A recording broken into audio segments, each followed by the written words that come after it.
Those are pretty tough words from John the Baptist, aren't they? Woo! You brood of vipers, you daughters and sons of snakes. That's what he's saying.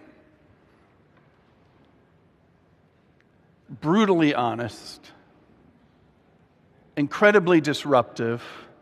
It ended up getting him killed. And this is the person Jesus steps forward into public life with. These are the words that call Jesus out. He's been stewing and practicing his faith and pondering his destiny. And it's the words of John the Baptist, brutally honest, that bring Jesus into public ministry. Jesus was not looking for comfort. He was looking for someone to tell him the truth and tell him when it was time. And John did that. Imagine John as Jesus' mentor. They were cousins. They knew each other. They had to. When Jesus came forward for baptism, John stepped back, right? Oh, wait, this is wrong. You need to baptize me. And Jesus says, no, do it this way. They knew each other. John was his older cousin. And I imagine John decided it's time to call him out. That's part of what he was up to. You know, you have people like that, right? They're ready to blossom. They're ready to go, and they're just not quite taking that step. And so you call them forward. John's words called Jesus forward. And they brought him into public life. And you know the story. In this milieu, in this craziness, in this muddy chaos of baptism that John was doing, Jesus went into the water. So these brutally honest words invite Jesus into the water. He goes down into the cold water of the Jordan. I've been in the Jordan River. Most of it's not as wide as this aisle, frankly. We assume he was in the deep part, which is up near the lake, Sea of Galilee. Even there, it's not that deep. So muddy, chaotic, these brutal words call Jesus into the water. He goes under the water and experiences a death to self. He comes out of the water, and you know the words he heard, right? He heard the words of God, who he experienced as daddy, saying, "You are my son, my beloved. With you I am well pleased." And in some ways, that becomes the birth of the Messiah right there. That's when Jesus turns. That's when he understands he's heading to Jerusalem. You know, we sing this beautiful song beforehand about Zion. Well, Jesus, I loved singing it, but the image is Jesus is going there to die. And so it's beautiful, but it's tragic. And it's broken. And he's leading us through that gateway into fuller life, into more complete resurrected life. But those are the words that open the door for Jesus. Those tough, difficult words. We know he goes right out into the desert, and he has to engage all his fantasies and all the ways he could ruin it and goof up, all his temptations. So he's not done yet. But Jesus needed the tough love to draw him out, and so do you. Sorry, but it's true. So do you. You're no better than Jesus, and you don't get to avoid more than Jesus avoided. He showed us you can't avoid the tough stuff, all right? So here comes a spiritual practice. I'm going to give you an assignment this week that I want you to do. You know, I usually give assignments. My wife's a teacher, so you have to give an assignment. Here's your assignment. First of all, I want you to look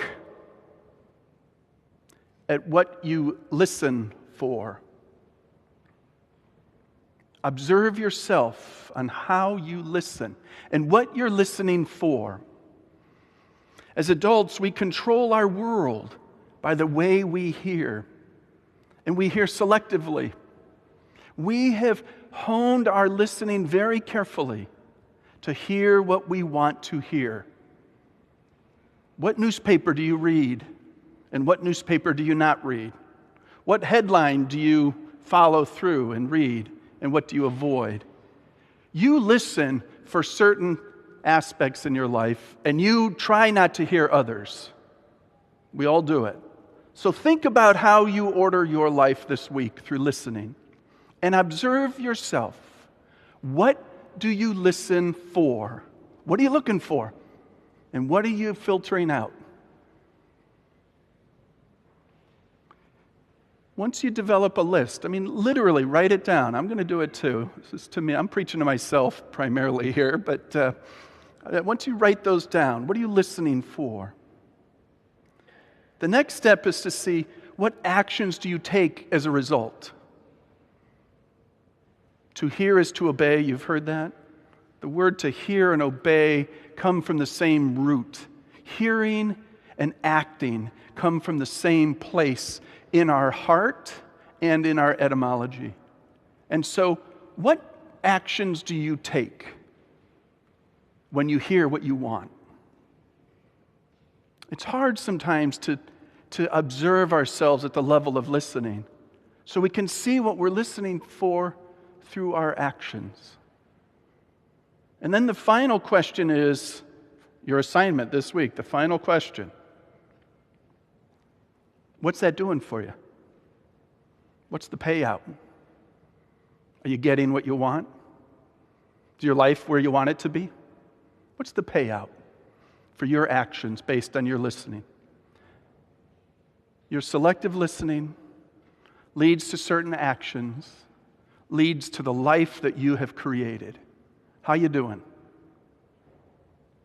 Let it be a mirror for you.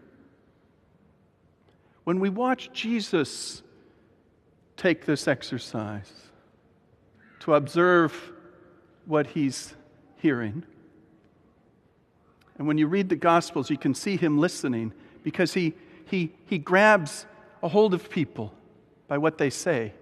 And you can see that he grabs a hold of people differently by what they say. He doesn't approach different people the same way. He's very different. He listens widely and openly. And then he takes actions according to what he hears. And his actions are very different. Some he says, "You, Peter, follow me." Others he says, "You, young man, go home. Don't tell anyone I healed you and keep living." And then another he'll say, "Go home and tell everyone I healed you." He's constantly different because he's hearing people at their point of deepest being and deepest heart. And then we see Jesus living a life of gratitude.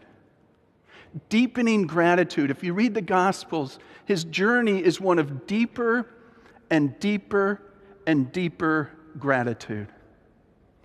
So if you grade yourself at the end of this week and you're not at a level of gratitude you're looking for, go back to what you're listening for.